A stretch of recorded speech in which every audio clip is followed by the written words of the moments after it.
હવે સમાચારોમાં આગળ વાત કરીએ આપણે વડોદરાની તો વડોદરા શહેરમાં ચૂંટણીને શાંતિપૂર્ણ રીતે પૂર્ણ કરવા માટે પોલીસ કમિશનર નરસિમ્હા કૌમાર દ્વારા ઉચ્ચ અધિકારીઓ સાથે મહત્વપૂર્ણ બેઠક યોજાઈ હતી।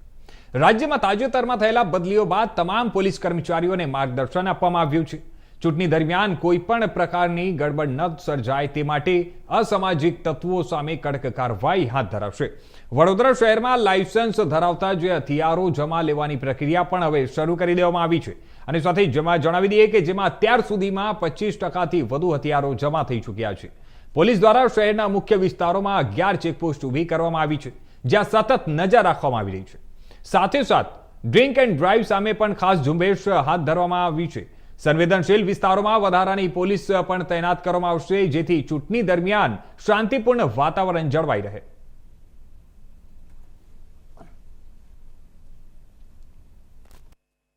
राज्य चूंटनी पंच द्वारा 1 एप्रिल 2026 रोज तालुका पंचायत, जिला पंचायत અને નગરપાલિકાઓના ચૂંટણીની જાહેરાત કરવામાં આવેલ છે અને તેના સાથે જ આદર્શ આચાર સંહિતા અમલમાં આવી ચૂક્યા છે।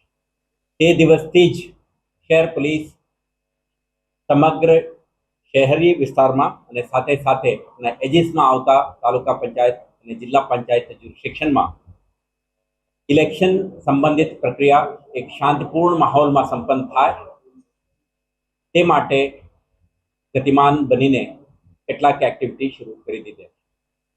તમે જાણો છો કે થોડા સમય પહેલા રાજ્ય પોલીસ દ્વારા કેટલાક ઇન્સ્પેક્ટરોના નવા નિયુક્તિ પણ થયું છે।